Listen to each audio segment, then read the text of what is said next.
another episode of XenoChat. I am one of the hosts, Tyler, along with my co-host, Justin. Hey, everyone. All right, we got two guests with us today. First up, we have Nick. I am here. And we have Mary. Hello. All right. And today, we are going to talk about everyone's favorite mysterious quiet boy who does nothing, Chaos from Xenosaga. So yeah, actually, we had a poll a while ago to ask people what Xeno series they wanted us to focus on kind of more, and Xenosaga kind of had a big winning streak. So we are gonna bring you Xenosaga. But first, since there's not a lot of news, and since we don't have enough news to do like a special news episode, I think we'll just talk about the Nia figure real quick. Because did everybody see the colored version? Yeah, it's so pretty. Like, I kind of half was the pre-order already there, or it's about to be there? Like that's the thing I'm not sure about. I don't think it's up yet. Yeah, I don't think it's up I yet. haven't seen any announcements of when it will be up. I now watch figures like a hawk for the most part, as much as I can, because I have a problem. And I have not seen You have a problem.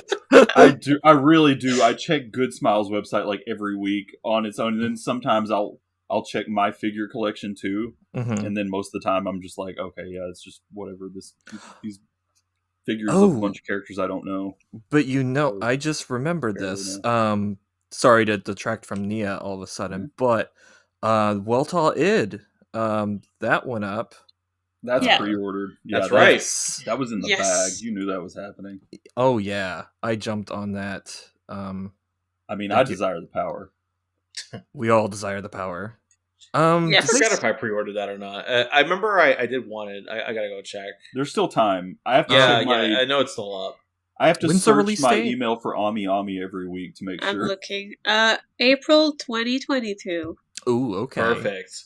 Hey. And there's still copies on Ami. Yep. Nice. Yep. Thank you. They're good about keeping stuff in for a while. So yeah. Hopefully, when our lovely listeners are listening to this episode, it'll still be up for pre-order. So yeah, fingers crossed that y'all can still get this. Yes. Yeah. They're also bad about canceling your order if you miss it in your email. So check your email. Well, that's usually when it's like about to ship, and exactly. I still haven't put together those Xenogears kits yet, but neither have I. I know it's like we keep telling ourselves that we're going to do that. We're going to have a weekend where we just like build it together. Listen, I think Siren is still under the bed. I don't want to hear it. Yeah, and I think we even like thought about streaming it at one point, but like that never happened. I mean, if we schedule a build day, I'll definitely commit. That could be our lovely listeners. Do you want to watch myself and the others build it on stream? Let us know in the comments. Yeah. Or just send us an email. Get into my DMs. Tell me, Justin, I want to watch it build. And then I'll know that we should stream it. Let's stream us building this, and then we get to a part where we don't have the supply for it, and we're like, well, gotta run to the store. Gotta run to the store. To the craft store. The only thing I would have to run to the store for is paint, because I don't have paint for these models at all. Yeah. Oh yeah, I don't have any of that either. Yeah. I better find my nearest Warhammer 40k shop and pick up some paint and glue. I have like 2-year-old paint. I don't think it's good anymore. I don't know. I haven't tried it. It's probably not good for plastic. Don't do it. But yeah, if you guys want us to do that, contact us on Twitter, XenoChat Podcast, or email us at xenochatpodcast@gmail.com. I got this wood stain I could use on my siren. That would look nice, right? Wood paneling siren. Like, I mean, maybe. Inspired take, I know. Is there any other news anybody can think of? Honestly, no.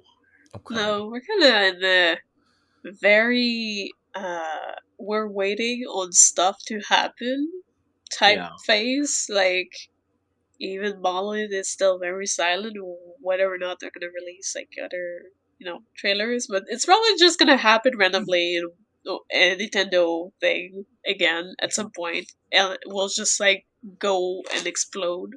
I'm Yeah, waiting as for usual. rumor when mongers it to happens- quit lying to me. I'm just kidding. When it happens, we'll be here to talk about it. Yep. Oh yeah, for sure. Absolutely. Yeah. But anyway, let's talk about Chaos. Everybody remember Chaos from the Xenosaga series? Oh yes. And that's chaos, all lowercase letters. Yes. Yes. Chaos Got it. control. I'm here to kill chaos. I'm here to kill chaos. Jeez. I mean, it had to happen somewhere. That's true. Well, Chaos, yeah, he is one of the party members from the Xenosaga series. He appears to be like a 16-year-old boy working as a member of the Elsa crew, which he doesn't really have like a defined title on the crew, because he's like, he No, does it's security, just like he's a navigator, he's a jack of all trades. He very much stands out among them all. Like, he's like the one like quiet, soft-spoken dude in a room full of jackasses. I almost feel like you could call him like a mechanic in some ways. but He's definitely fixed that ship up sometimes. yeah, but that's the thing. Like, he has a lot of knowledge and stuff, and I feel like Mhm. he feels a bit like the big brother of the crew, because the others are just all like making some noise and being dumb, you know. Yeah. The children are playing. Yeah, like I'm jumping ahead a lot, but in the drama CD, the Xenosaga Outer File, it actually shows how Chaos and the Elsa crew meet, and it's just like Hammer and Tony were just gambling, and they got their asses kicked by Chaos, and then he basically saved their asses a lot as well. So that's kind of how he joined the crew. He just Wait, they're so in like, his debt, basically. Yeah, so chaos. chaos is just like one giant hustler? Is that what Yeah. you're telling me? Yeah, He has yes. the ultimate That's poker face. amazing. He has the ultimate poker face. Look at it. He does Yeah. have a poker face. Like, he Yeah. looks super friendly, but you know there's more under that pretty face, you know? I Yeah. love It's it. just He Theon is can a gambler. continuously say, "I'm fine," but chaos can make you believe it. Gosh, yeah, he is so great. Let's see. So along with doing other things on the ship, I mean, I guess he's not a very good cook apparently, but he kind of acts as a bodyguard when it comes to like Gnosis attacks, because he can destroy Gnosis with a single touch. Which yeah, it's just something you can't do.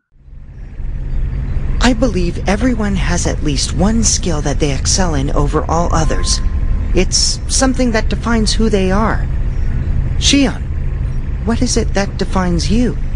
Huh? Me? Well, It's the same for me. It's just something I can do. Yep, that's all there is to it. I see. Right. I think I get it. It sort of makes sense when you put it that way. Yep, that's how it is. That's all that... What the... How can you be convinced by that? That was a gnosis, Chief. A gnosis! like he. But only in that- cutscenes. This is true. I mean, he does have different powers in like battles, but yeah, in cutscenes he can just destroy them in one touch. Yeah, in battles he just launches giant snowballs at them. Yeah, that totally makes sense. And like Kamikaze zooms into them with his wing power. Yeah. Angel wing thing where he just like he dive bombs them. Yeah, I thought it was amusing in the notes here. Oh, he basically emits the power, his power from his body. So a lot of times you see him covered like from head to toe, or well, not head to toe, but neck down. But like when it comes to like his fists, like the holier his gloves are, like the more powerful he is. So that's why he does have his most powerful weapon in episode 1 is a pair of gloves called Holy Gloves, but it's holy with a Holey, and it's funny. Yeah, it is. Yeah, they do that in 1, and then they like completely changed it in 3 from what I was looking at, because I remembered somebody bringing up the equipment in 3 as well, and there's still gloves, of course. It's like hands or drivers sometimes, but they've all got like a completely different kind of motif. Like we got the Paraiba hand, Force hand, then it goes to like Psycho and Medes driver, Timaeus, Cratias, Chaos Lord. Wow, Chaos Lord, and they even capitalized that one. And then God Breath is apparently his like big one in 3. But yeah, he definitely emits like some type of powers. Like, for example, at the end of Xenosaga 1, whenever like he does the thing with the Cosmos going outside to save the ship, he does this miracle type thing where the wings come out and like protect like the ship and I guess Cosmos too, whatever. Like Cosmos does get damaged though, but like it does seems like the wing protects her too once they come out, anyways. But yeah, it's just like it has those mysterious powers that just happen sometimes when he uses them, because this not always use them. Like sometimes you just watch in the background and doesn't really do much. Yeah, and I like how in episode 1, like he even like confused Cosmos because he can just go through doors without opening them, and then just Oh like yes, Cosmos had to yes. like repeat the scene like several times. Yeah, Like, she had wait, the how did recording coming like back, like coming how did he do backward. that? How did he do Yeah. that? Oh, that was such a good scene. It's just a thing you can do. Yeah, but yeah, Chaos is this like constant comfort to like the Elsa crew and other party members, and I really like that about his character. Like when like Cherenkov died in episode Yeah. 1, he was a comfort to Shion, and when Alan couldn't comfort Shion, he was a kind of a comfort for Alan. Yeah, I really like that about his character. I mean, to be fair, he's got a really calming voice. Yeah, he does. But yeah, it's something I also really like about him is the fact that he can easily understand and comfort others. Like he's always like that big brother you want to go to and talk about the stuff that's going badly, and he just like kind of cheers you up, and or he just listens, and just the fact that he's listening to you, like, and he's there, like it kind of like calm the people that go to him. I think that's always been something really charming about his personality. He's also one of the few people I've seen pull off that haircut. He's almost got like the mushroom haircut there. Yeah. He also like knew Cosmos for like, even though she had been alive only for a few days, like he knew her already from the get go, and like you have this scene in Xenosaga 1 where it's like, I think I can't remember the exact wording, but I think it was something like, we finally beat or something. Oh, that's when she was like asleep in her pod. Yeah, she was asleep, but like you could tell that he knew more than what others knew about her. Like you just recognized something into her and just straight up came there, because it was like, it felt like for him it was like an old acquaintance that he knew, but at that time you don't know what's that about. You're like, oh, what do you know that we don't? Yeah. There's a lot of foreshadowing that is driven by Chaos, and for better or worse, like I know there's a lot of people who kind of hate that kind of character where they clearly know a lot more than they're letting on, but they're gonna be like, no, I'm not gonna tell you about it right now, but this is important, but I'm not gonna tell you what. Like, he does that a lot in episode 1, and that's why we said that he does nothing for 2 games. He's kind of like the Citan, but not an asshole of this game. Yeah, he's not a dick about it. He's actually very friendly. Yeah, I think it's just mostly that he doesn't want to let out stuff until like he truly know people, but also he know which people are like what. Like, I feel like even towards Shion, maybe we probably knew some stuff but didn't say anything. But Yeah, it's the fact that you know so much, but at the same time, I feel like early game, like the crew was just now coming together, and like I feel like maybe it wasn't. He felt like people were not ready to truly see like the truth of what he knew. So I yeah, mean, but in Xenosaga 2 though, we started to do a few more things, but he was still very much in background until 3. yeah, Yeah, though. Oh, go he's on. kind of like one of those. It feels like one of those things where it's like, yeah, for one thing, that'd be a lot to drop on people. This is going to be a very spoiler-heavy episode. But it's like one of those things. He's got like this almost like forbidden knowledge in some ways too. You know, like it is not.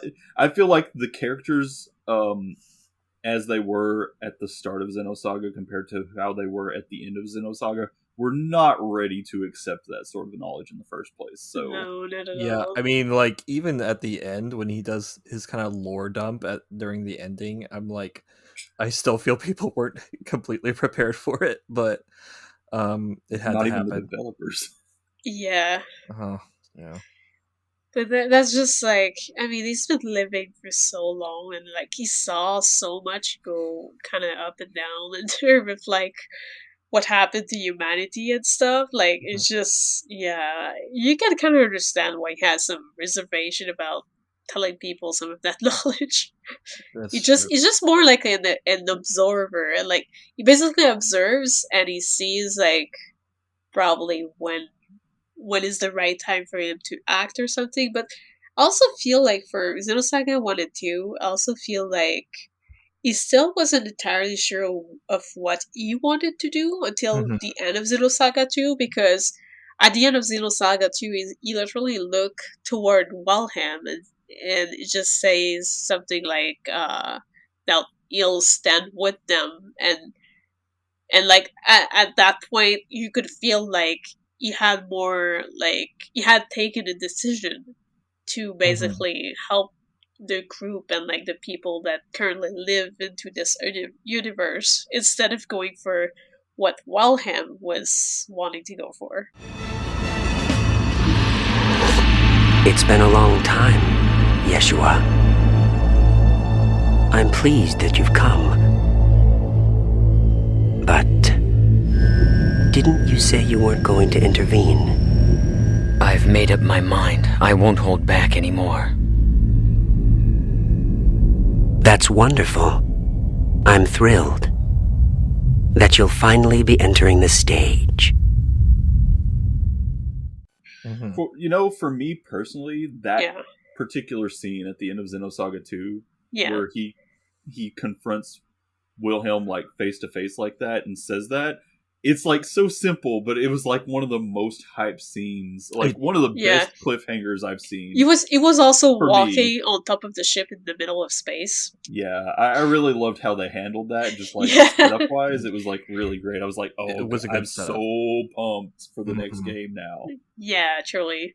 Like you could tell that things was gonna go down afterwards, because like, oh crap, like Chaos finally like showed resolve and like just suddenly decided to like truly stand his ground where he wanted to be or something like that. Like, well, before that you could feel like he was just like watching but not necessarily taking a decision. He would save them often though. Like he would help the group and he would save them in multiple situations. But you could tell that he was more like someone who was watching what was going on rather than acting. He was very passive. He wanted to make sure the crew didn't get like out of hand and like die. He saved them at the end of episode 1, but like episode 2, him basically like making that declaration and such was just kind of it was like a thing where it was like, oh, this guy who has done so much just behind the scenes and not said anything, and him actually like becoming a more active participant in this, it's a really good setup, because it means you go from like that you go with like that slow build up like that, and it really sets you up for, things are going to get insane in the next one if he's gotten to this point. been pushed to this point, rather, Mm-hmm. Yeah. So yeah, it's effective. It's just really effective. The way it was all shot was very effective. There's and in fact, I can't even say much like about like scene wise for Chaos. It's not like he wasn't a developed character even before he was like telling them anything, because I loved his little like shenanigans, especially like in episode 2 with Junior. You would see where they were just, like you could see them becoming friends slowly and stuff in 1, and just like that basically being just kind of set in stone in 2, and just like his conversation with Jin in 2 was like really good too. But in the case of Junior, he was already friend before 1, because he's the one who saved him like 14 years ago. So I think they were already fairly close to each other in a way, because they've known each other for quite some time. 14 years ago was during the Milshin conflict, and yes, that's when Chaos worked for the Federation Army, and worked with Canaan and like they went down there as a secret mission of basically trying to save the remaining URTVs from that chaos. That like chaos and chaos. Basically, just everything was like crazy down there. Like people were shooting each other because of the realities going nuts. Everyone was going nuts in that place. It was war, and they had to go in there and rescue these URTV units that were left, and it ended up being like Ganyan and Junior. Though I'm not sure how Albedo got out of that one, but I guess he just got out of that one because he's immoral, I was gonna say, like, he can rip his head off and regrow it, so Yeah, but still, like they saved them, and then I guess. Not exactly sure how much time after, but they eventually did the Kukai Foundation and all that stuff. But that's just for show, and like you have like they do other jobs for Hammer, I think. Oh my god, my memory name. Helmer? The Hammer at first. I was like, wait, I'm confused. What's the Helmer? Yes. It's just their names are similar, and I was like, my brain is confusing them right now.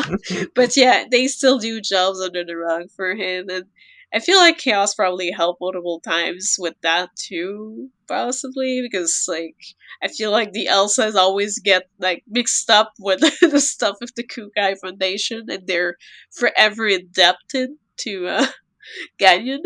Now, does anybody actually remember? That brings me to the start of episode 2. Helmer talked to Chaos as if he knew him, but he didn't know Canaan at the time, right? Is that correct? Or am I misremembering that?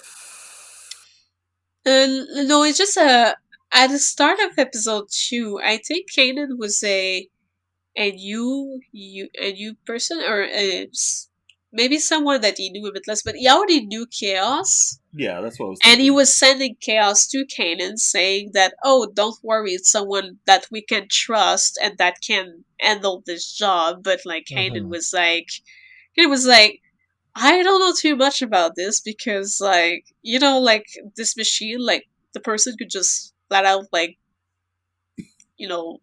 pass out in the machine, and then they won't be any use. Because to him, Chaos only looks like a normal human, and then that's when Chaos just went like, well, that's why I'm here. Yeah, Canaan comes in like, you're telling me this kid knows how to drive this shit, really? Yeah, pretty much. But Chaos ended up being pretty good though. Like I still remember that scene. Whenever they do their descent, and like Chaos just go like and snipe, I don't know, 3 or 4 enemies in one line of shooting. I was just like, oh my god, you're so cool. I'm gonna use this to segue to one of my favorite like callback sort of jokes in the series, and that's where the start of episode 2, them doing that like dogfight in the ES in midair. And then to episode 3, where one of the parts of one of them that drops to the ground, as they're running through that area, and Chaos is like, he's like, oh, that almost hit. I think Junior was like, oh, that almost hit us, and Chaos says, sorry. Yeah. He knows it was him. It was a hilarious call. That is really funny. That is like one of my favorite things that they do, like joke-wise. Damn it! Try thinking about what's below when you're fighting! Sorry. I laughed so hard the first time I saw that scene. I was like, oh my god, they did not. Oh my god. Like, the timelines are crossing right here, and that was brilliant, actually. Yeah. It was so good. But yeah, that's... It's like how Chaos suddenly, like, right away felt super bad because he knew it was him that dropped the gun. Yeah. Because it was out of ammo. It was hilarious. Mm-hmm. It's also like, dang, that's just the start of episode 2 is just so well shot, and just everything is so good about the way it goes off that it's like impossible for me not to remember. So when that happened, I was like, oh wow, yeah, that's what that is. Mm-hmm. This takes place during the same time as like what happened with the Bilshin conflict at the start of episode 2. Yeah. Oh yeah, man, that's a great scene. It is. It is. It truly is. Like, that's one of the highlights of episode 2, in my opinion, at least. I agree. I absolutely agree.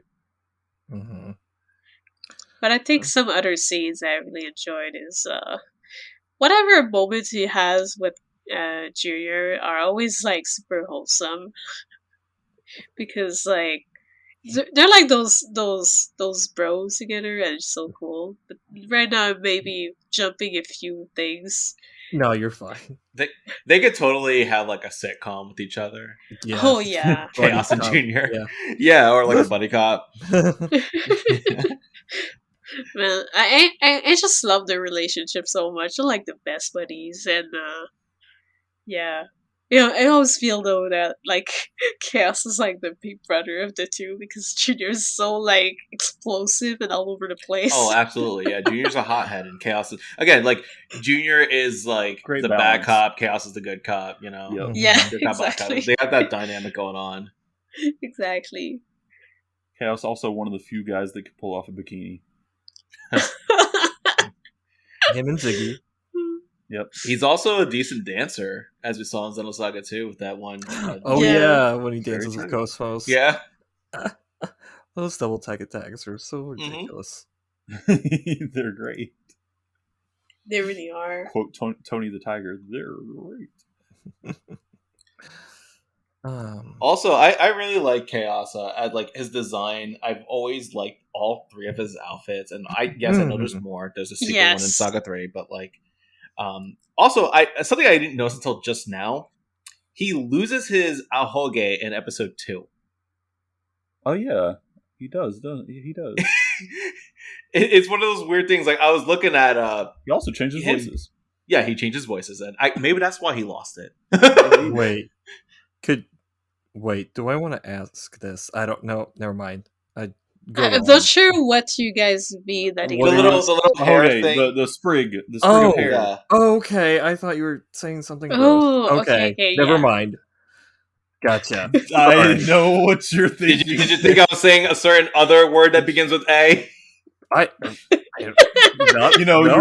switch the G and the H, maybe. Nothing. So yeah, his hair. Yeah. Not a body pillow I own. You just forgot his hairspray, guys. It's okay. You forgot to do the anime little hair that sticks out. He ran out of got to be. Yeah, exactly.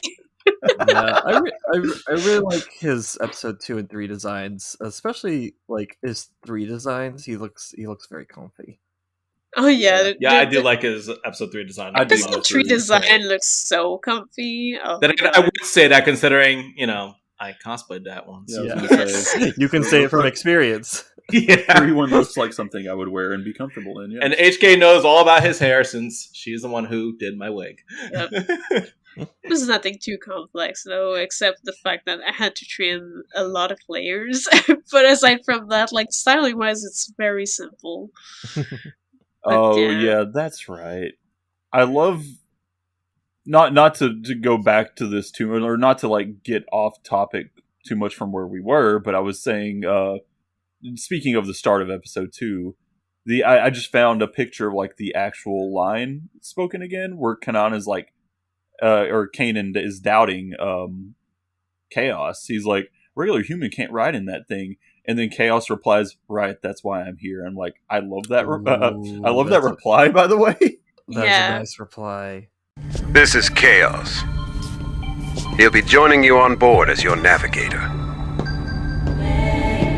I appreciate the offer, but you may want to reconsider. A regular human can't ride in that thing. Right. That's why I'm here. Don't worry. It's just more of Chaos saying a lot and not saying much of anything. Yeah. I love him. But yeah, he's so wholesome. It is great.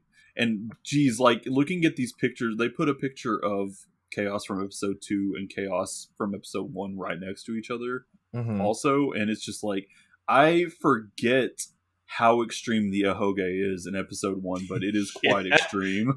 It's even worse in like some of the artwork. Yeah, I believe it.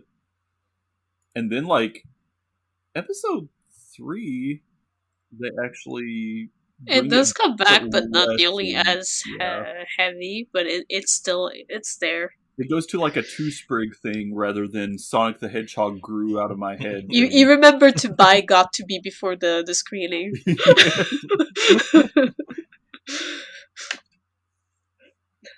But yeah.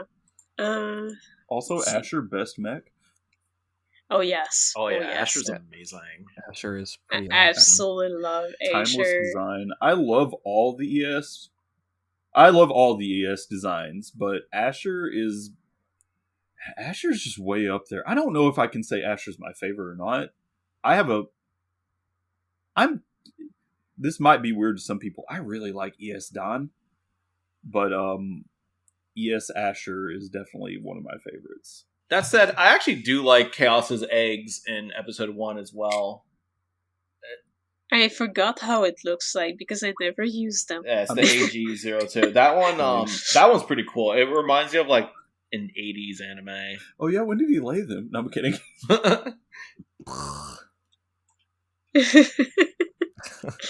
Sorry? We can cut that?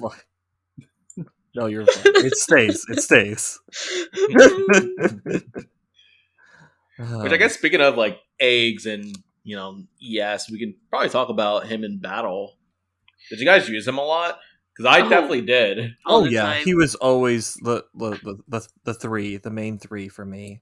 I made it a point to change out my party a lot in most of these games, but I will say, if there was, and like 3 was the easiest to do that in because I felt like that was the one where everyone was the most balanced. But if I were to go back through the course of the games and say, who did I use the most? Those 3 would probably have been like Junior, Chaos, Cosmos.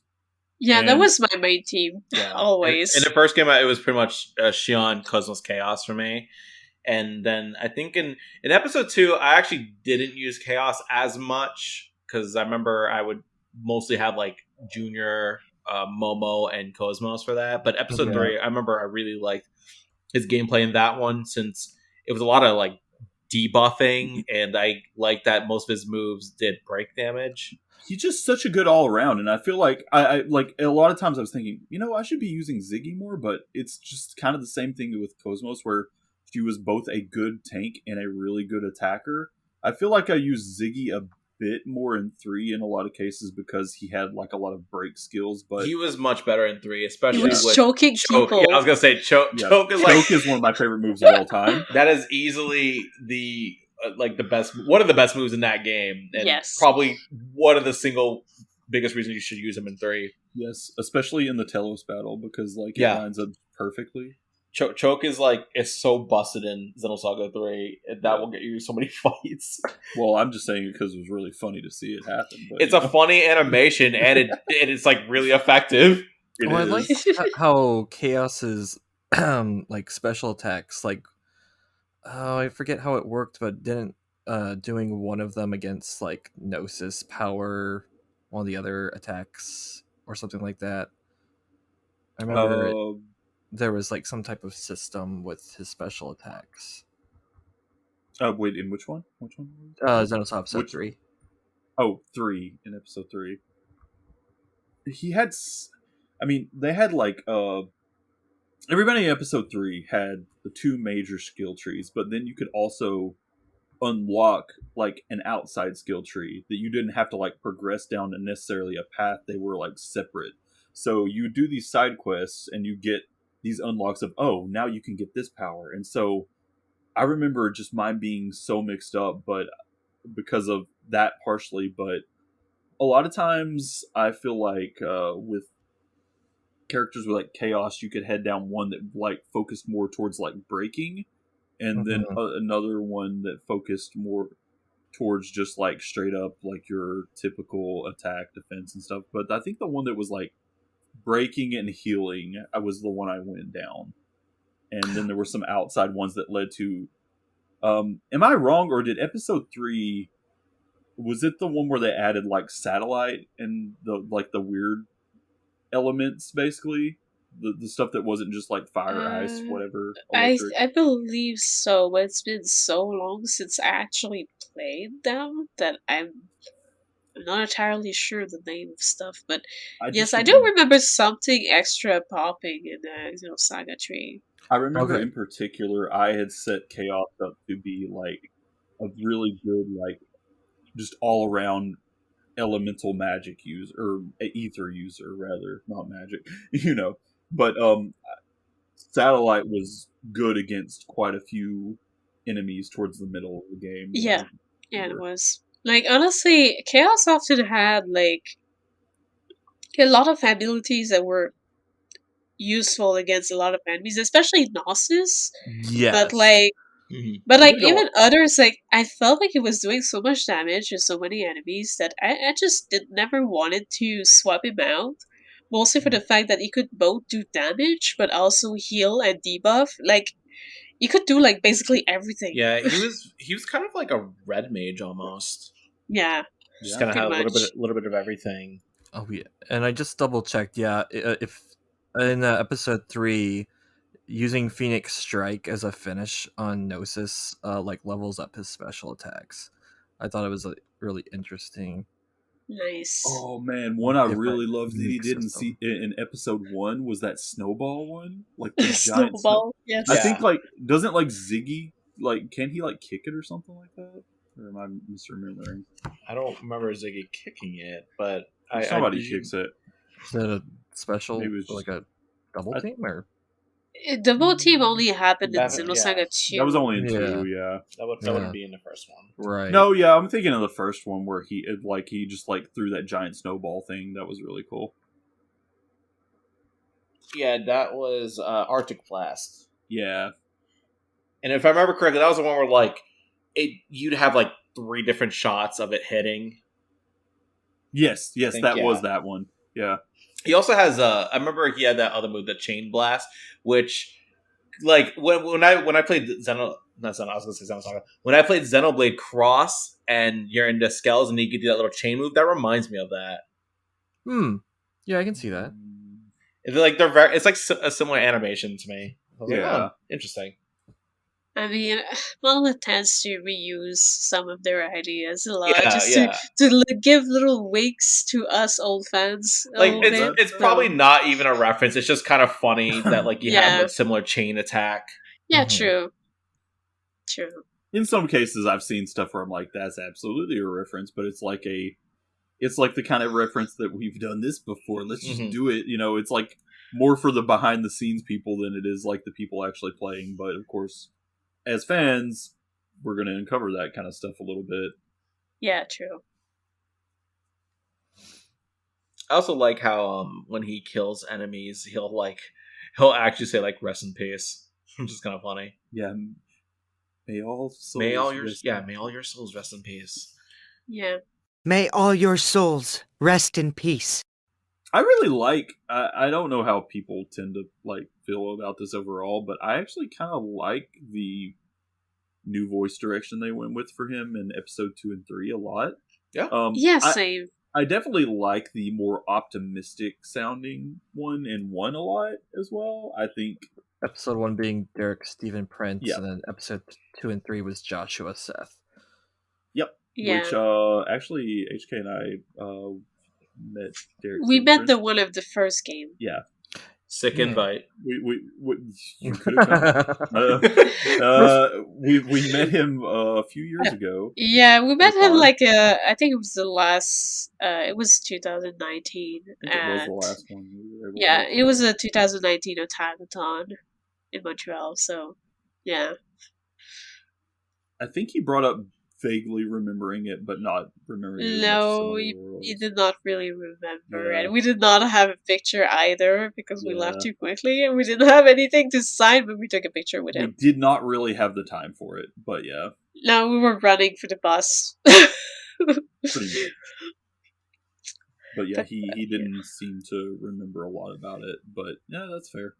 Yeah, it's been he almost 20 years, so it's understandable. Yeah, like he only played like the first game too. It's not like he played the entire series. Like yeah, exactly. And he didn't play the latest entries. He played the first ones, so of course it's been even longer for him.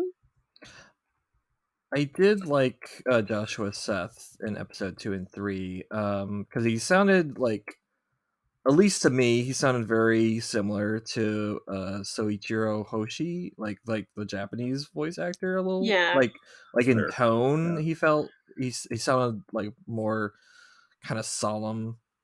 Yeah, he had like this calmness to him. That Yeah, episode 1 he was kind of like super upbeat. And then, I felt like that too. Yeah. And this was more of like it was a slightly different take, but I think it fit a little more in some ways. Yeah. So I get why they went with it. It sounds like an older Chaos. Yeah. Yeah, also, it does. Yeah, it gives like that more of a wisdom kind of feel. Yeah, and I think that fits. Yes. Wait, what? Okay, so I'm on the wiki for Joshua Seth, the second voice actor, and apparently this says that he was the kids' WB announcer. Oh, really? I know he was Pokemon? the main character of Digimon for like one of the seasons, or Yeah, it has him credited for Pokemon as the kids' WB announcer. Oh, what? So like he was that dude who would speak on all the WU commercials where they like mocked up a bunch of characters talking to each other. I wonder. WB is unleashing the future of Saturdays with an all-new lineup featuring brand new shows. Lunatics Unleashed. How cool is that? Johnny Test. Whoa, cool. And Coconut Fred's Fruit Salad Island. I'm so excited. Plus, all new episodes of your favorite kids WB shows. Yu-Gi-Oh! Grand Championship, The Batman, Shaolin Showdown, Pokemon, Advanced Battle. Awesome. Let's jet. Saturday Unleashed. All new next weekend starting at 8, 7 Central and Pacific on Kids WB. That's interesting. Like the infamous Kids WB Christmas thing where like Brock sings or something. Oh, what's this? So, according to Wiki, Seth is now a motivational speaker and the author of a book on peak performance called Finding Focus in a Changing World. That sounds like something that Chaos would write. That's a Chaos move, yeah. Yeah. That's some Chaos control, baby. Interesting, yeah. That's it's always weird when you look up these voice actors. Yeah. And see what kind of other things they were into. I love. Yeah. I looked at his wiki page, and I love that it's just like the second thing on his list of his filmography. The Big O, cop. Yeah. Cop. Okay. He did additional voices in Macross Plus, which, by the way, is coming to theaters. A little bit of a side note. Yeah, I'm excited for that. I just saw that he was one of the characters in IGPX, which my little brother to this day still like brings up as a joke because I used to watch it, and he's like IGPX because the old Adult Swim announcer always sounded like that, and it's kind of funny. Okay, and Mary, you might know this, but isn't Soichiro Hoshi, isn't he the Japanese voice for Akechi in Persona 5, or am I mistaken? Yes, I believe so. I would need to double check because it's been a while, but I think I did like I did freak out about that one time. Because I think I was watching either you or someone else, and Oh, wait. Akechi was talking. I was like, "Chaos." Yes, yes, it is. Yeah. It is. I just looked it up. Yes, it is. It's kind of crazy. Just Yes, good. it's Akechi. I just double checked just now. Good for him for still getting work. Yeah. Wait, he has a lot of work actually in here. Wait, he was also Herman in Xenosaga 2? I didn't know that. Oh, I'm not Nahoji, Joshua Seth, sorry. Oh, okay, I gotcha. Apparently Joshua Seth was also Herman in episode 2. Sorry, not to derail. No, you're fine. Nice. But yeah, it's great. And then the anime dub did have a different voice for him. Yeah, I think it's because it was localized in a different place. But Texas. But it was all right. Clint. To be honest, I think the cast of the anime was pretty well casted. Yeah, like it sounded. You could tell that they did their best to find actors that were similar in voices to the originals of the games. So I think that was really cool. Yeah, I think there was a genuine attempt at trying to replicate the game with the casting. That's like one of the few things that the anime actually did right. Yeah. It's just the way they removed some things that they should not have removed was like,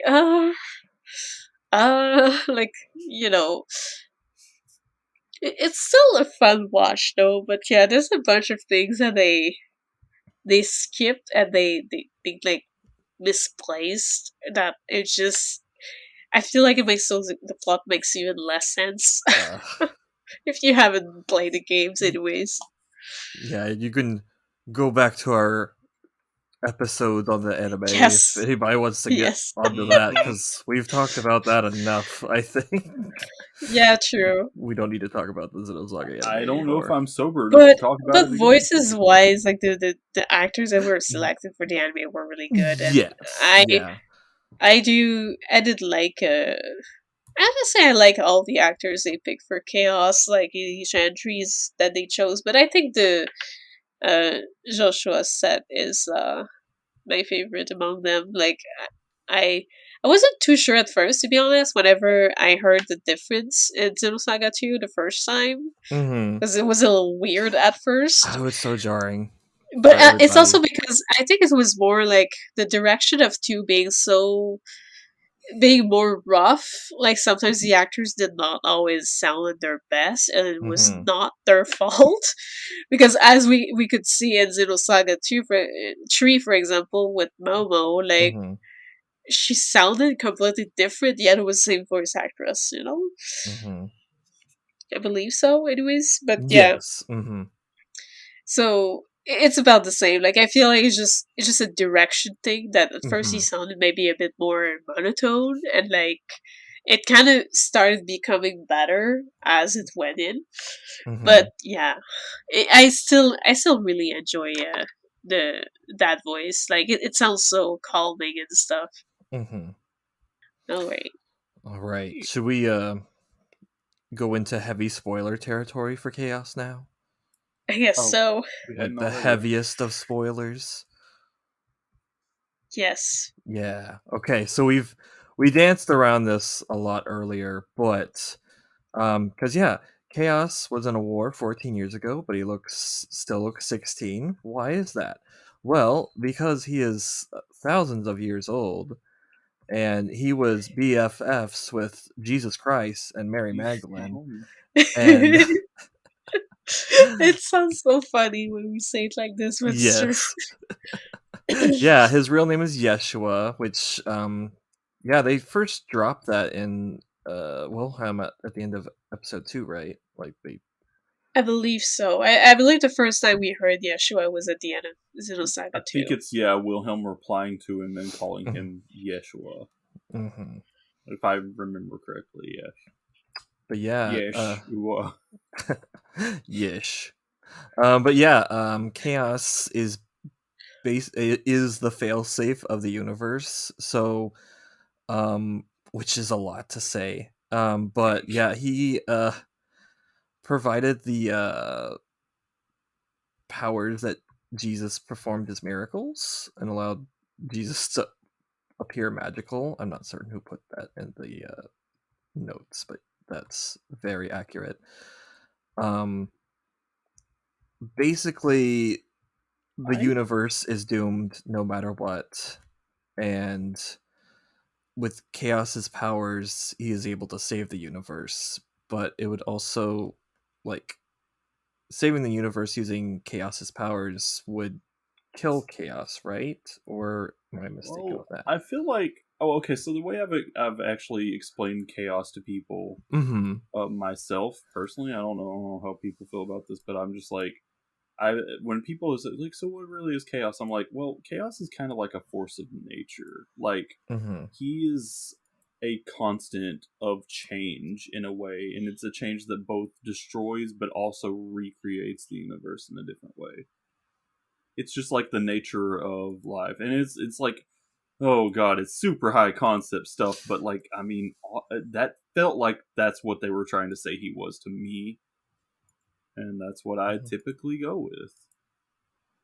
Yeah, but I think it's something about to do with, like, for example, with this power of anima, like, it could actually make the universe collapse if it was full power or something, so yes, you can save the universe-ish, but not entirely. I feel like it's kind of like a two-edged, two-edge of a sword or something like that. He's like the last resort, basically. Yeah, basically, yeah.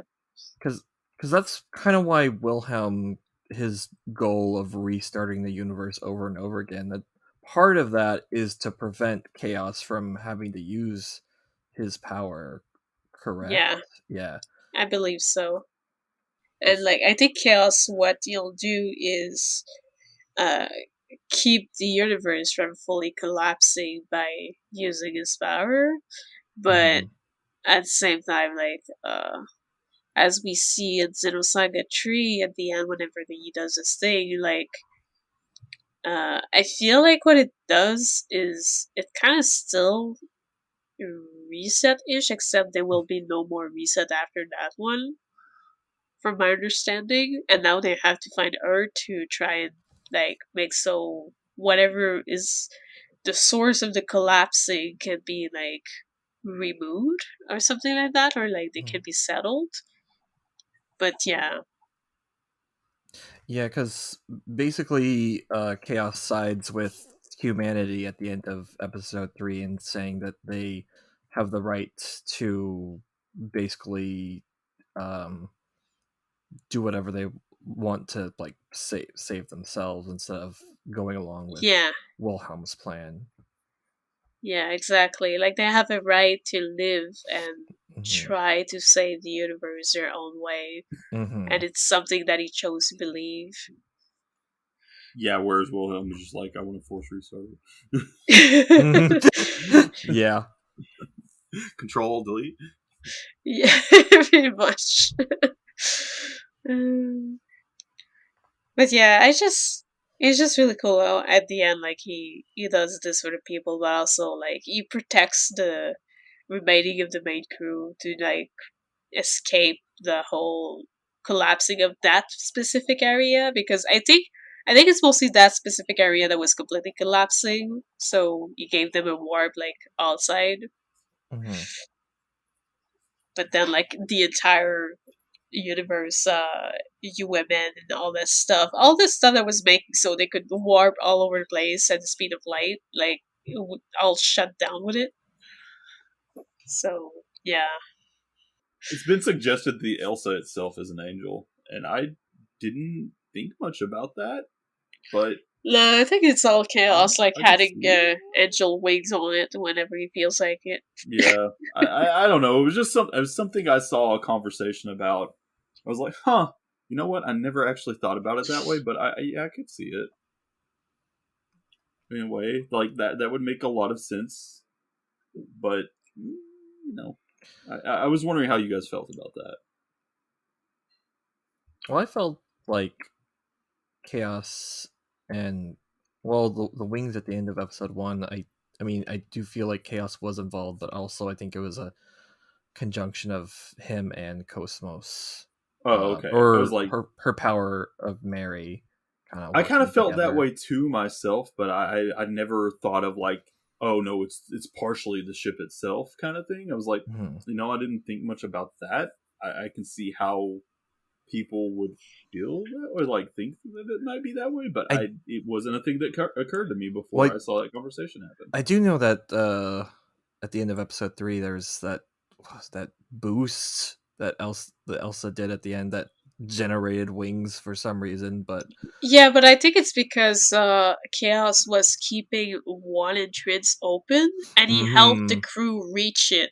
Like, because the ship was not fast enough, so I think that was all Chaos doing. Like, Chaos was like pulling a plot harbor type stuff on the Elsa to help them get out.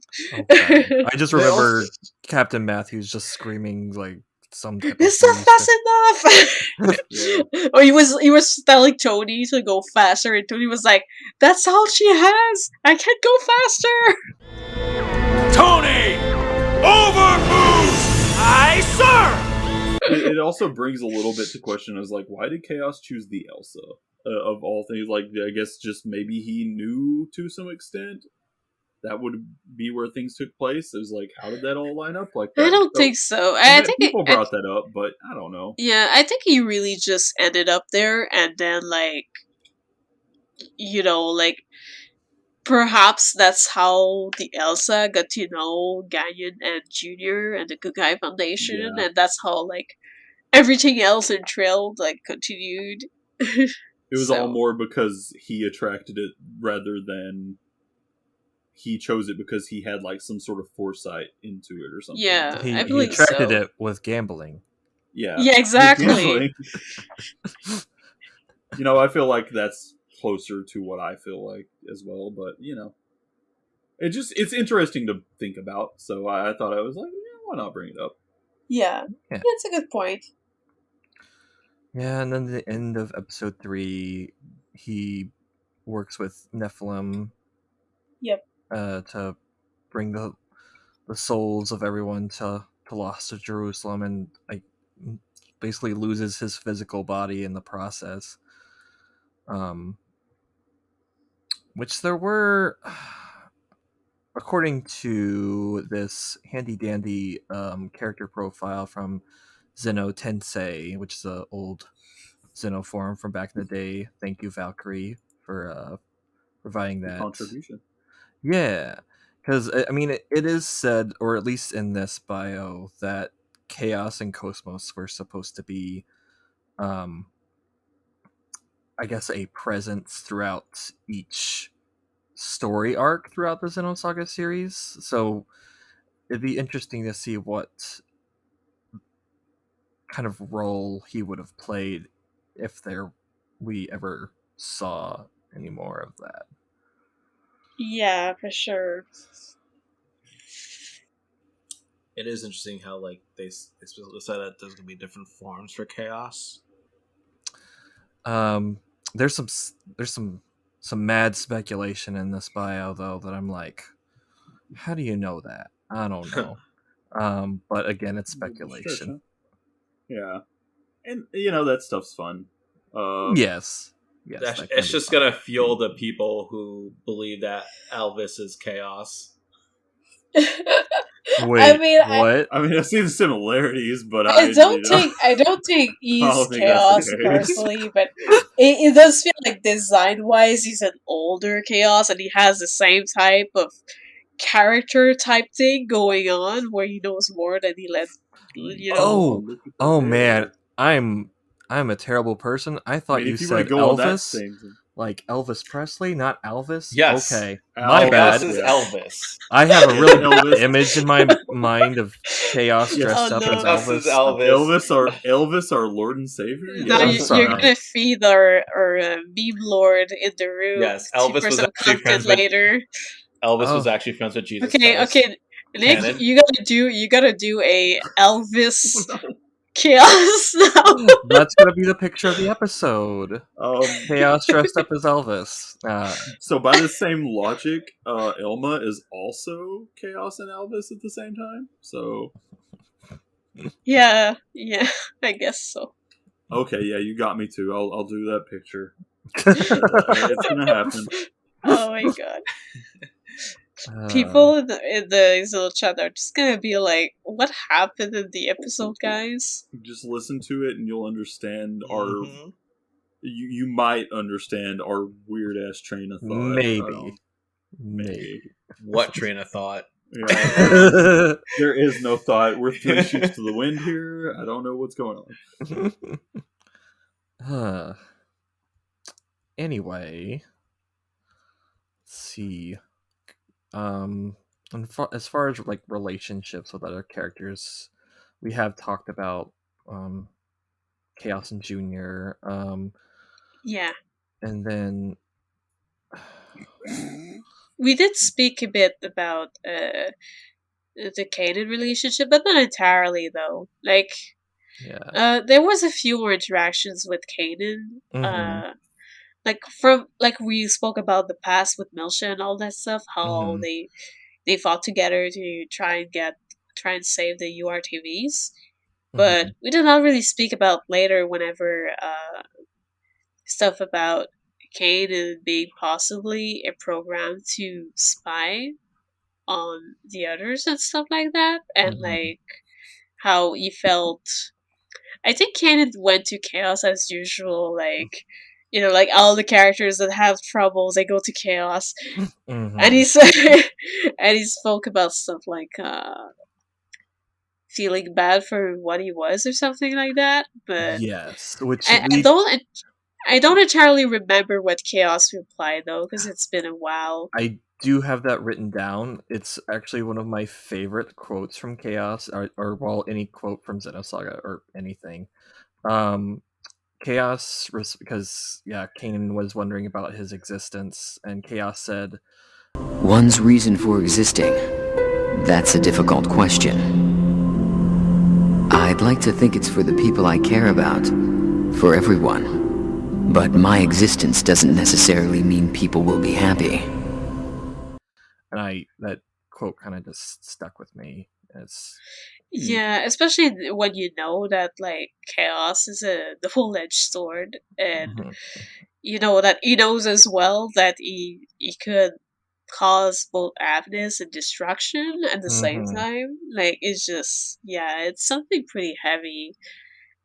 And in the case of Jin, though, I think their relation is a bit more just like acquaintance war buddies. Like, they're kind of close, but at the same time, we haven't seen that many scenes with just those two together, except that one scene whenever they speak again for the first time after the Milshin conflict. I think that was the first time they seen each other in Xenosaga. Oh, like they were like sitting on the porch at night. Yeah, exactly. I love that scene. They were just catching up, basically, but I don't feel like they're that crazy close, but maybe it's just because we don't see enough of like these two, since Jin is a bit more, he's a bit more proud-ish, and like not necessarily like doesn't always show his real emotion to people and stuff like that.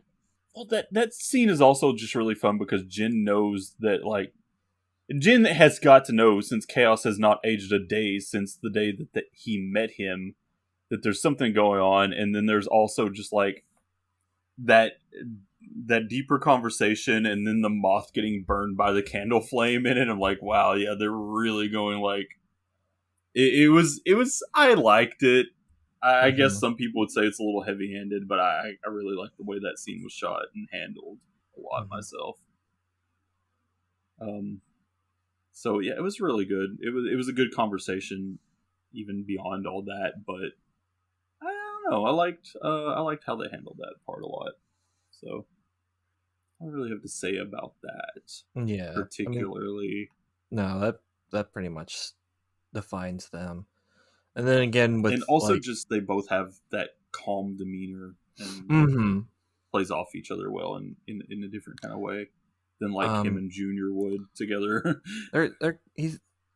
Chaos is almost like a what's the word? Like an intermediary between him and Shion, like, because Chaos is able to like talk to Jin about his feelings for his sister and trying to patch things up between the two, but yeah. But at the same time, like it's just hard because of how stuff happened, and how like Shion sees like a different like vision of the stuff. But yeah, it's difficult. But yeah, he listens to Jin about that stuff. But yeah, it's difficult for Jin and Shion to make up. There's also something that's really fun that I noticed, and I'm pretty sure it makes this fairly obvious, but I'm refreshing my memory a bit because I'm looking through some of these scenes from the start of episode 2. But do you guys remember the tutorial in the start of episode 2? Because based on the way it's written, it looks extremely like, and I think that this was absolutely intended, and they may have outright said it, but the tutorial is written from Chaos's perspective. If you notice.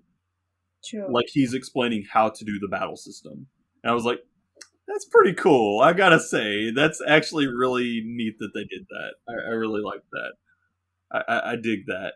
And just like the level of like Chaos would be the character to break the fourth wall.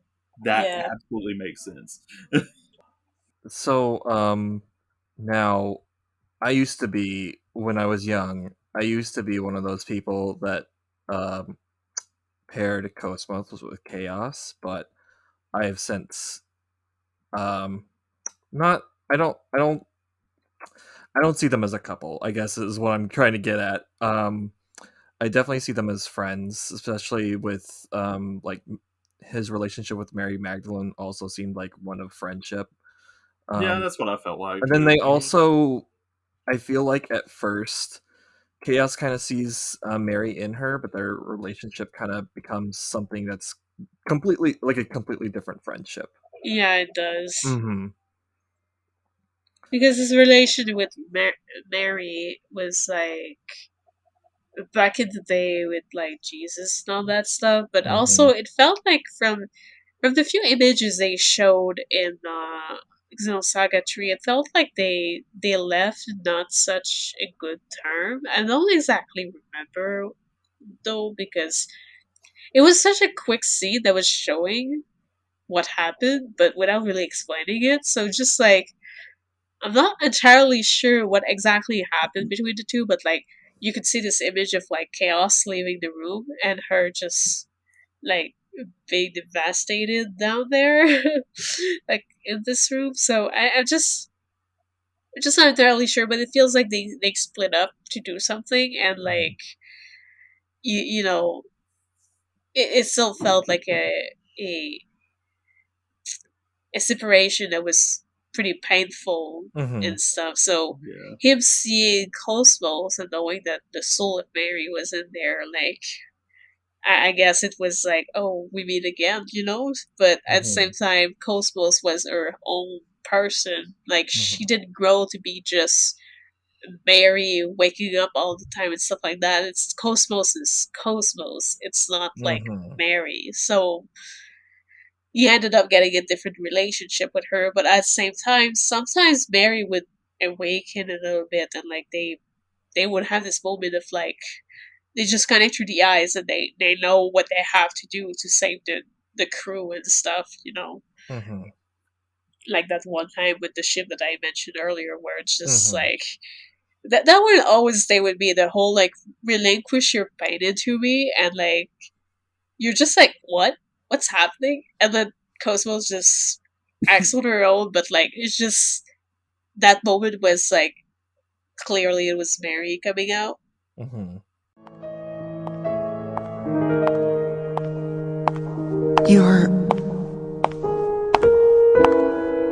Wait! Relinquish your pain unto me.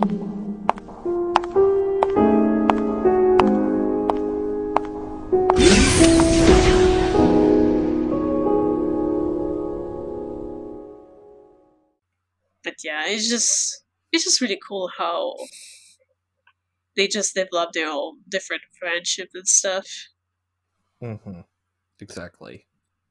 I just was reminded of the part at the start of episode 2 where Chaos is like, wait, Jin, how did you acquire information about the Y data that's like that as detailed as what you know? And he's just like, I have my ways. And somebody was like, oh, it's nice to have someone spew cryptic nonsense at Chaos. For a change, yeah. Yeah, pretty much. What a change of pace. Yeah. God, we're trying to out Shitan the same time. Oh, that's good stuff. That's really good stuff. Dang, to come back on Cosmo's thing though, there's also another scene that really showed me, but I don't remember all of the exact wording, but like the very end of Xenosaga 3, whenever Chaos is basically a spirit, and he speaks to Cosmos as she falls asleep. Like they will always be there as long as people want them to be, and I was just like, oh man, this is so cool. But like I was so like that moment always make me cry because it's like through my bestie is just going away. Sleep but well. like but like it's just like so sweet at the same time. Like it's just like sleep well. Like it's basically like saying, "Oh, you deserve the rest" and stuff like that. But at the same time, we won't necessarily disappear.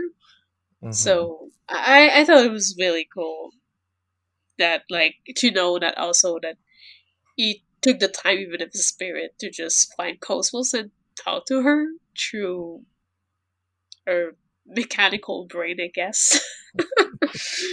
But yeah, I think it was a really sweet scene. And it also shows how there's a special connection between these two. I guess both you and I still exist in this world after all. As long as people, as long as the universe desires it, we will continue to exist. We haven't finished what we need to do yet. So, until then, sleep well, Cosmos. Good night.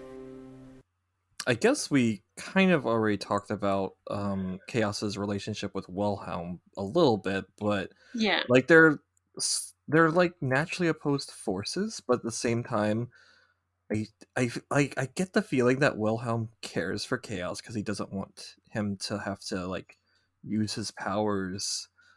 But yeah, I kind of feel like he does. Yeah, they're at least civil towards each other. Yeah. It almost feels like a rivalry, you know? Yeah. Like more than it does like a clear like, ugh, I hate you thing or something. But I mean, that may just be the way they carry themselves, but it does feel like a rivalry, which honestly makes a little more sense in some ways to me. Like they're clearly meant to be like two very opposing forces, but they don't feel like they exactly what I would call hate each other. Like they don't seem to exude that sort of emotion like that. It just feels like a I can't let you win sort of thing, not like a can you believe this guy?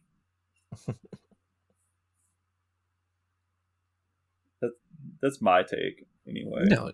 Oh no, yeah, that's a perfectly good take because yeah, they definitely are opposing forces, but they don't hate each other at all. No, they don't hate each other. They just have different views. They have different views of how they feel like they could save the universe and such. Okay. Let's see. We've just talked about a lot of things about Chaos. I've kind of gone through a lot. Is there anything anybody wants to bring up that we might have missed, or just discuss what you thought of Chaos?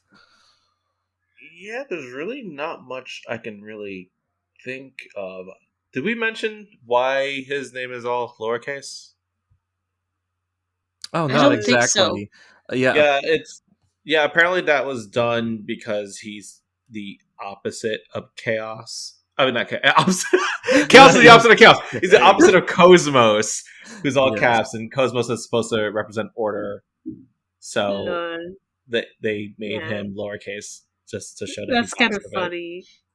Yeah, I actually didn't think about it in that way. I thought it was more like, oh, he's lowercase because you don't like capitalize the word chaos, and him being almost like a force personification of a conceptual, like of a concept. I thought maybe it was like that. No, but that was my. I didn't think about that other reason. No, really. you were overthinking it, man. It was just. I guess so. Cosmos all caps, chaos all lowercase. Yeah, but what about Momo? Well. Well then. I did have another thought earlier, but I lost it, and it was probably just more of a joke than a realistic thought. Anyway, I'm not sure. Mm-hmm. I'm trying to kind of like scroll back through my notes and see if I can recall it from that, because it was something that came to me, I think, while I was looking through those, but it may not have been. It may have just been random at the same time. This is kind of random, and I probably should have brought it up earlier.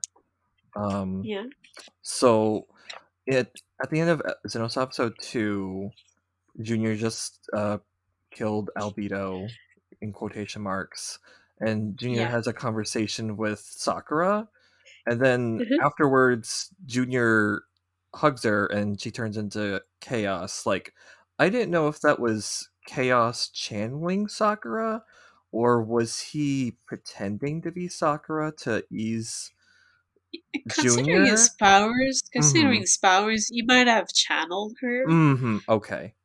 But at the same time, it's a bit of a confusing scene, but at the same time, it's just so sweet, and I do enjoy. Yeah. I do like the fact that Chaos did go like to him without others noticing that he went there. Actually, speaking of that. Oh, I was just going to say, speaking of that earlier scene where Jin opens up to Chaos that we had talked about, I actually thought of another one, and that was the one where Alan also does the same, and I thought that scene was also really good, too. Yes. It's just like, him being that kind of presence for the other characters just, like, reveals so much about those characters and just, like, what they're going through, and it's refreshing to see these characters have a character like Chaos to do that with, like to come clean to about like what they're going through. And like, it's just like every scene that was like that really did stuff for me. And I thought the Alan one was really good too. I believe that was in episode 3. Yeah. Wasn't that in episode 1? Or did maybe that wasn't one. My bad. That wasn't one. Okay. Yeah. Sorry. No, you're fine. You're fine. I read episode 3 as I was reading. It was saying that, and I said that instead.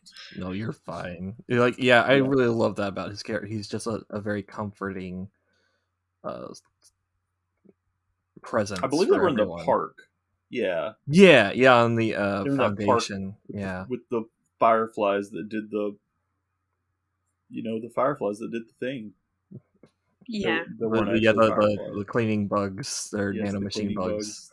Yes. Yeah, that was a really good scene. Listen, I'm knowledgeable about the series. No. No one's taking away your Xenosaga fan card. You're fine. You're fine. No, it's fine. I have imposter syndrome. You can take that away from me. You. Anyway.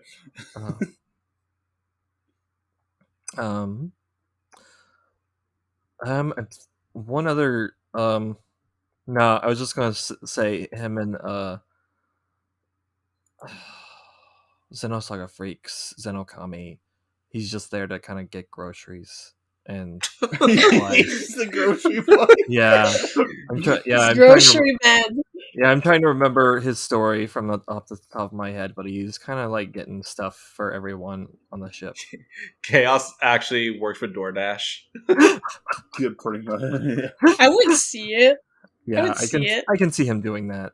Just to be the good guy that he is. So now, do we do a Chaos as DoorDash employee and Chaos as Elvis? Cover the episode. Yeah, he's just holding groceries as in an Elvis costume, and like it being labeled is just something you can't do. Oh boy, this meme is getting more and more complicated as we speak. I don't even know what I'm gonna make now. Oh gosh. I trust your abilities at memeing. Like, right now in my head, it's just like Elvis impersonator's body with Alvis's hair, Chaos's face, standing on top of a UPS truck.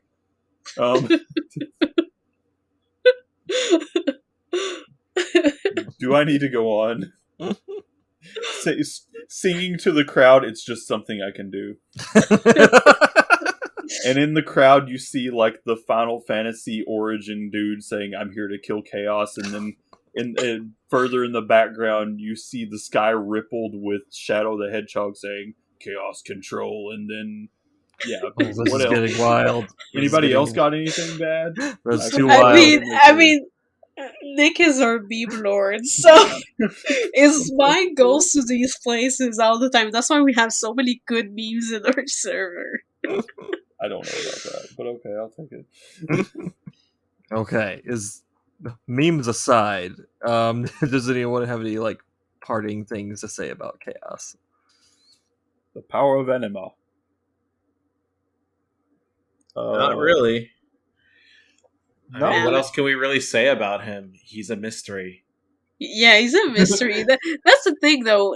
It kind of sucks that as much of build-up this character has, it kind of sucks that we did not see nearly as much being like shown, like in the front of our faces. Like it's just there's just so much that's like under the rugs. Do you guys feel like episodes 4, 5, and 6 would have focused more on Chaos? Perhaps we would have learned stuff in the future, even though he was just a spirit now. Like, stuff could have happened, like, if it's like Nephilim.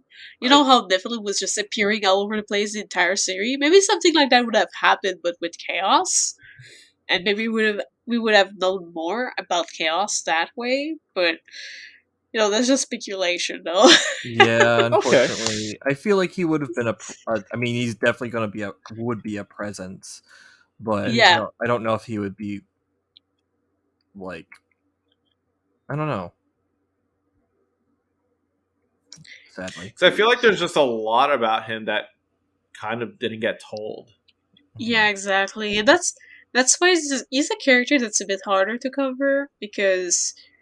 It's a bit like, you know, this one time we spoke about Uria that we all froze because we're like, oh man, what do we say? We need to search that up, and we searched mid-episode because it was like, yeah, there was just like so much stuff about Uria too that was not completely showed. Like, it's kind of a strength in its own way because it's like that mysterious, like it's supposed to be mysterious, and it's like it gets you more interested in a way in the character. I still wish more would have been shown though, because I really love this character, and I would have loved to see even more of him. But at the same time, I guess it's a bit harder to go in depth because there's so much that's not fully mentioned on the surface. I'll just keep saying that my favorite interactions will always be whatever interaction in Junior always have. They just make me smile, and I just love it. Yeah. So, shall I pose you guys with just a question on a preference then for Chaos? Favorite Chaos costume? Just design-wise, purely design-wise. I would say 3. 3? Yeah. I like 3. Between episode 1 and episode 3. I really like his episode 2 outfit though. Like, I really like the episode 2, but at the same time, like I feel like the episode 3 is like a perfect balance between whatever episode 1 was going for and whatever. Like they kind of added more comfy stuff to the thing. He upgraded his booty shorts to sweats. Yeah, baggy sweatpants. Yeah, and he has a hoodie too. Yeah, I like it. Yeah, I do like the hoodie. Yeah. Nobody chose the swimsuit. Okay. Is that what you choose? No, I do like his sunglasses that go with it though. Yes, I absolutely love the sunglasses. Honestly, I'm also so on board with the episode 3 outfit. I wanted to bring up his unlockable episode 3 outfit. It's called the Flawless. I love that. But it's just his one from the cutscene in the past with Jesus, in it. Yeah, his holy robes. Yeah, his holy robes. That one's also pretty good. But yeah, I think I agree with you guys on the episode 3 one. Yes, I really do enjoy that one quite a bit. Mm-hmm. It's quite a nice outfit. It's just it feels both cool, practical in some ways, and I don't know. It just looks nice. It looks cool. I think some of their designs, because like in the art books there are like the actual designs that got chosen, but there's also some other designs. There was some others in there that were really good too for Chaos. Yeah. You think he wears the tights under the long pants too?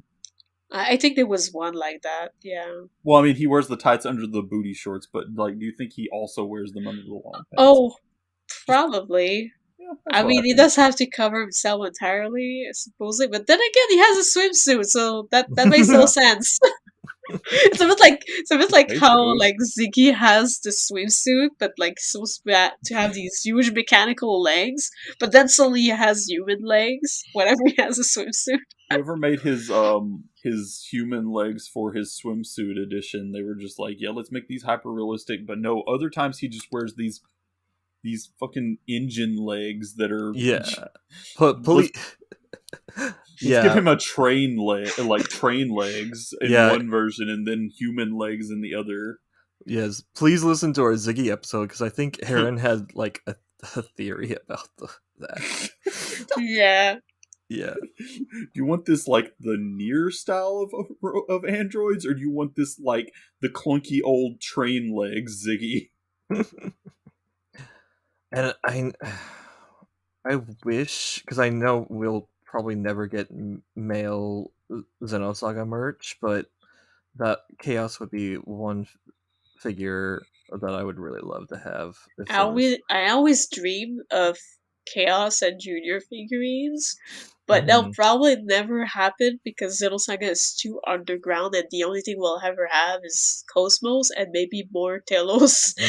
But maybe. But yeah, that's about it. There was supposed to be I think back in the day, there was supposed to be a Momo big figurines that would have been released, but I think it ended up being just an event thing, and it ended up not really fully releasing.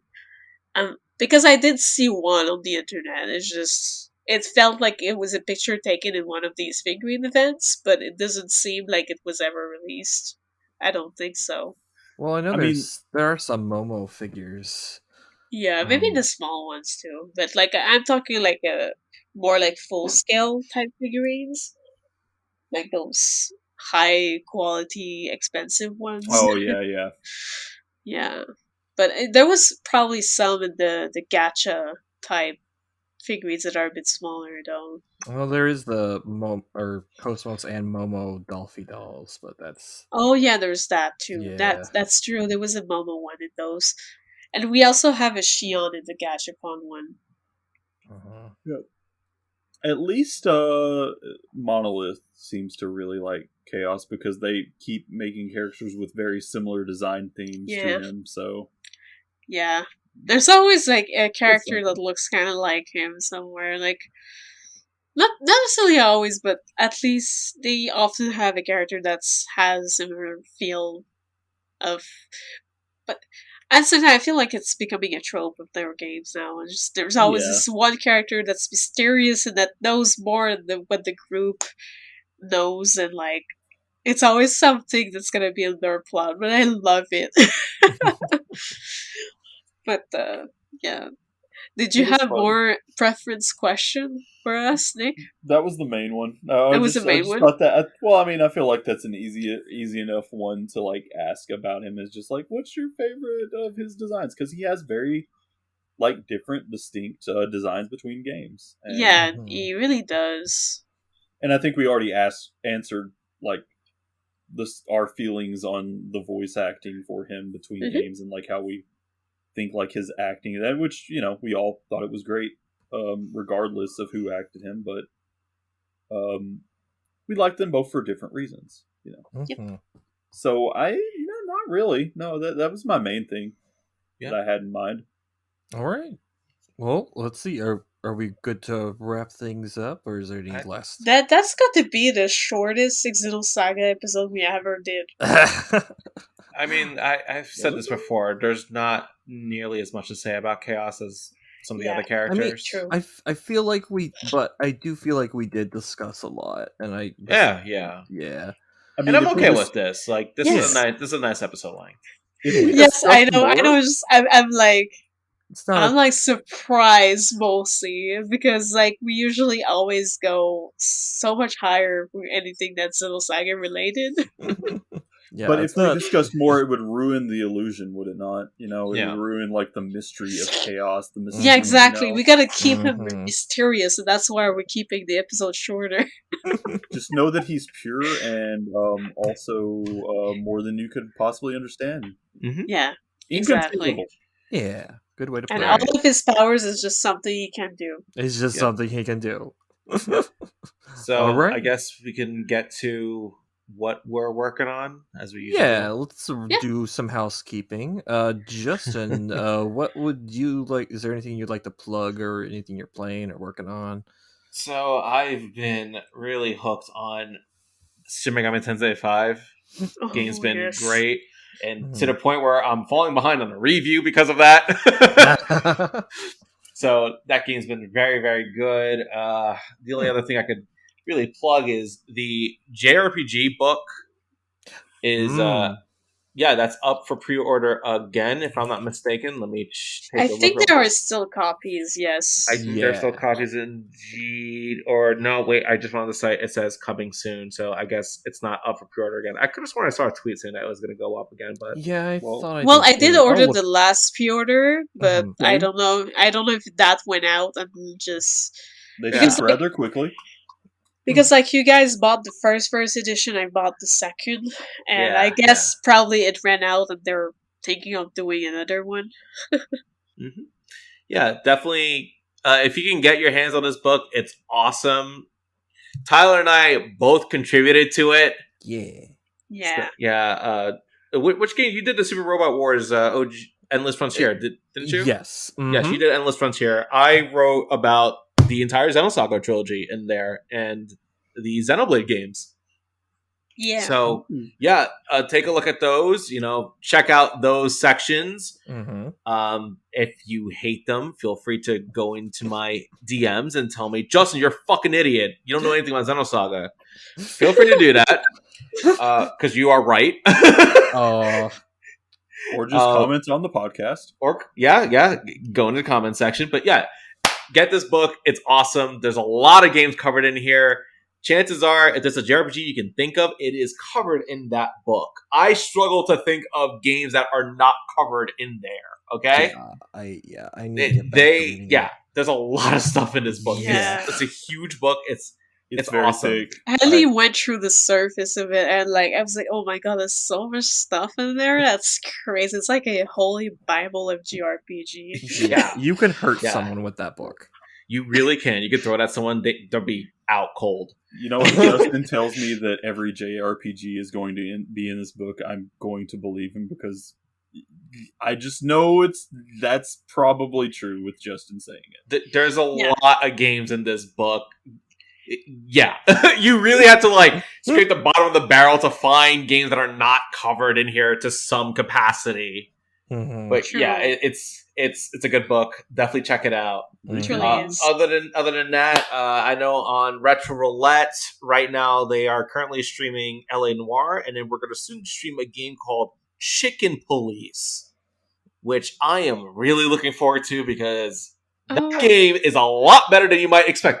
Is that the game you had found randomly that store? Yes. It's the game that I randomly found in GameStop the other day, and I've been freaking out about it ever since. Okay, I'll need to be there for that stream because it's going to be awesome. Oh, it's going to be a good stream. I cannot wait for that. And another thing I got yesterday, I was visiting a friend, and they gave me an Oculus. Like a whole set. So I haven't set it up yet, but I am looking forward to doing some streams with that. Lucky you'll be able to play Beat Saber. Beat Saber, I know I need to get Beat Saber. I don't have it, and I want to play that. I definitely want to try to do some Phasmophobia with this. I think that'll be a lot of fun. So that's very, very, very exciting. I can't wait to set this up and start playing some VR games on my PC. And other than that, that's pretty much been everything I'm working on. I also just recently got The World Ends With You. Walmart had it on sale for $15. So I managed to snag a copy of that. So I'm really happy to have that. Don't know when I'm going to play it, but I'm glad to have it. I bought it at full price when it came out. And then I've still not played all the way through it yet. Are we talking about the first one or Neo? The Neo, the new one. Okay. Oh, that's really good. Yeah, too many games came out this year. It's crazy. I am just overwhelmed with what to play, and it's bad. All right. Nick, what have you been up to? I'm currently also on the SMT5 train pretty hardcore. It's been very hard to actually put down. As far as like stuff I've been doing on the side, well, let's see. I just basically... Retro Roulette, which Justin mentioned earlier, I have been slowly working on a shirt design for them amongst many that they are going to be doing, and I'm actually pretty much finished with it now. It's just got mainly the thing now is I've got to check with them on some like font arrangement and choices, so a bunch of typography, typography, whatever you want to call it. Anyway. That it's in the final stages, and I've been very slow, but I've been working on it on and off for a long time. Other than that, I think this is the first podcast I've been on since I did the new XenoChat cover photo for season 4. Yeah. So I guess I can plug. Hey, I did that. It was really fun. I was gonna let somebody else take the reins on that, but whenever it came down to it, I was just like, yep, sure, I'll crank it out, and I just did it in like you outdid yourself with it. It looks so good. Thank you. I'm really glad you guys like it, and thank you very much. I feel better and better about my digital art every day since I'm still like pretty new to it, and I'm also kind of like I just do it on and off, but I was pretty happy with how it turned out overall. Yeah, I mean, I can see the problems, of course, but I'm glad that I'm improving anyway. I mean, as artists, we can always see only like the defect of her art, while others are just gonna see the whole picture. They'll be like, "Oh my god, this is so good," you know. So, never feel bad. Do try to be easy on yourself and continue to improve. I think it's the best way to go about things. I'm just really glad at the end of the day that everyone seems to like it, and I can't wait to come up with more. That was kind of like I'd been thinking on and off for ideas as like, what will we do for the next season, and just like maybe I'll just let somebody else come up with something, and that one was just kind of a spur of the moment idea that changed as I was working on it, and I was really happy with it in the end, despite all the stuff we went through with that. But I don't really have anything else other than that stuff. It's mostly just that. All right. I'm working on. I also need to get to Neo Tui more, but it was a game I bought immediately and was in the middle of another game when I got it. So that's all I got to say about that. Soon. I mean, it happens. Like, how many games did I not finish? And I still buy new ones, and I get buried under them. I could literally sleep under my pile of games that's not finished. Okay. Well, what have you been up to, Mary? Well, I'm still playing Genshin Impact because I have no life.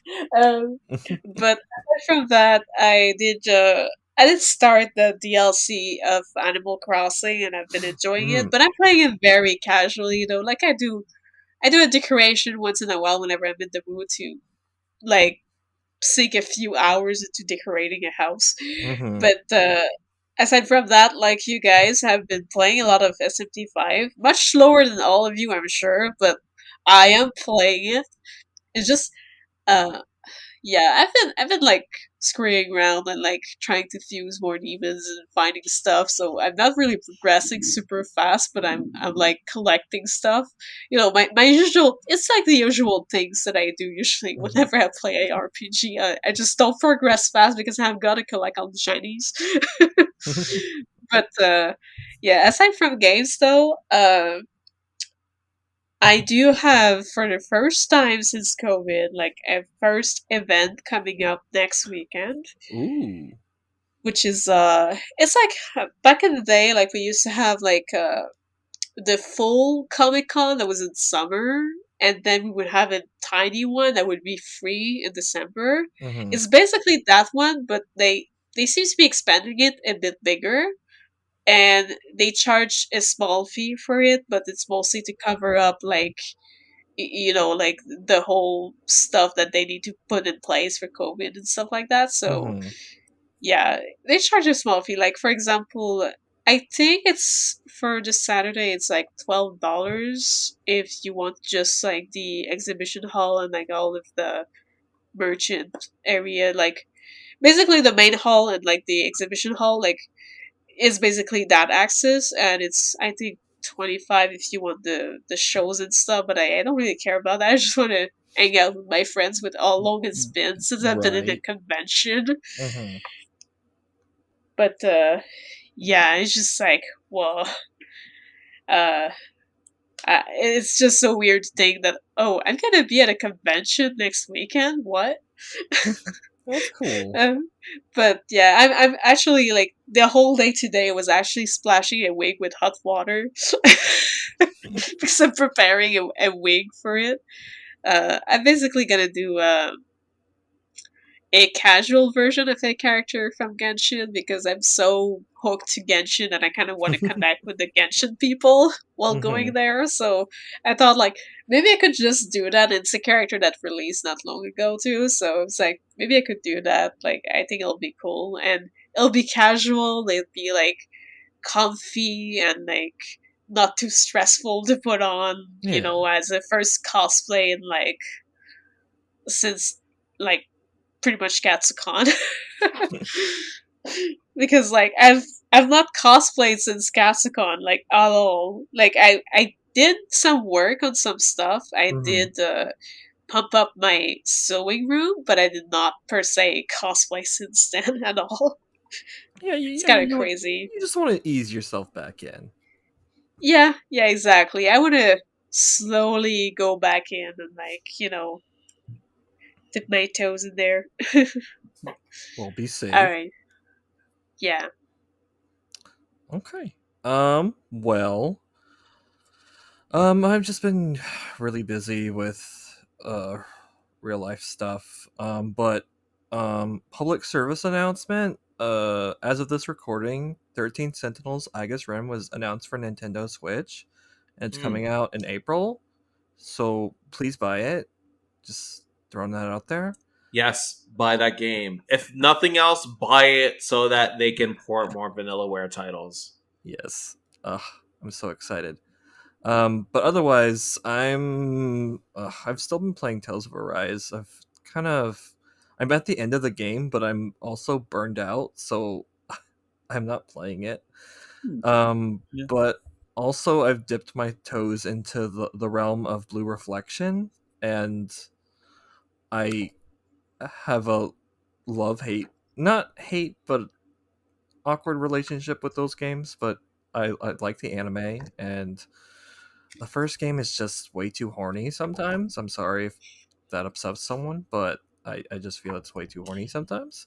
Oh boy, we're about to lose some subs. I've watched Jin playing some of this, and there's a lot to love about it, but there's also some like really clashing vibes. I feel like, yeah, like going from maybe not for everybody, but yeah. Like I jumped on the anime first, and it wasn't like. I mean, it probably has some horny elements, but it's just a magical girl show. But I don't know. It's just like I don't know what the intended audience is exactly. But I'm enjoying it. I complain about it, but I'm enjoying it.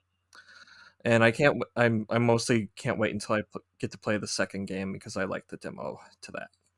But anyway, but that's what I've been up to. So, thanks everyone for attending tonight. It was a really nice discussion. I should have the Lao episode up before this episode, and then we'll have the Xenosaga Villains episode at some later point. But other than that, I'm not certain what we'll be doing soon. Hopefully we'll do something special for the holidays, but we'll see what happens. Yeah. All right. Well, thanks to the guests for joining me tonight. It was fun talk, and thanks for all the listeners, and have a good night, everybody. Good night. See ya. Bye. Take care, everybody.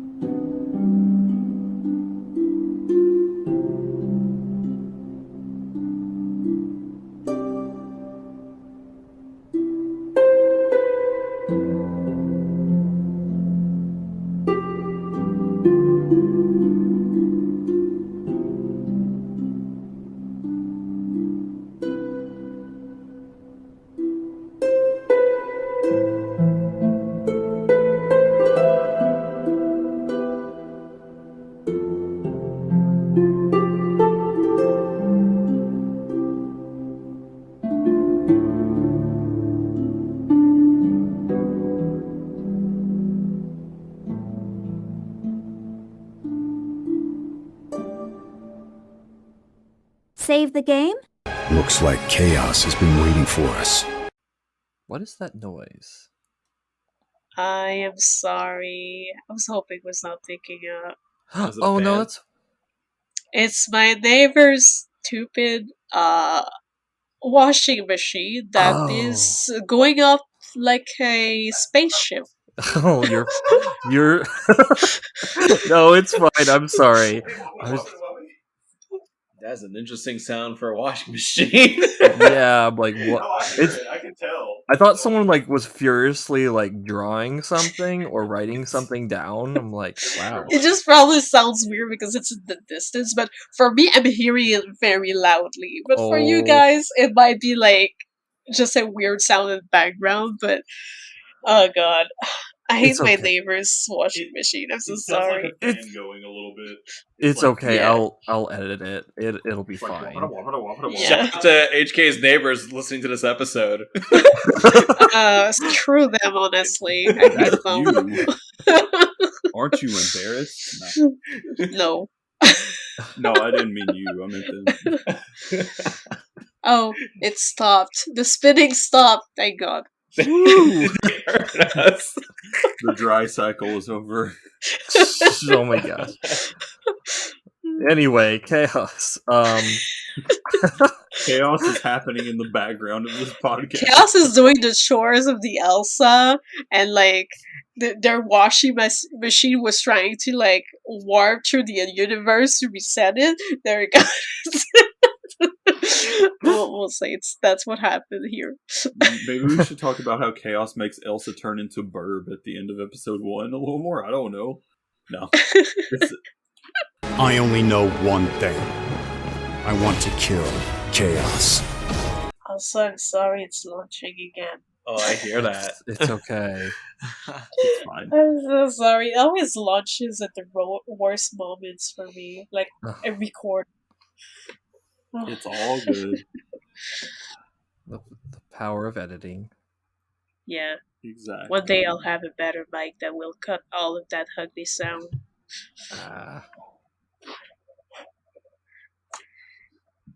But yeah. I'm here to kill chaos. Looks like this is the end.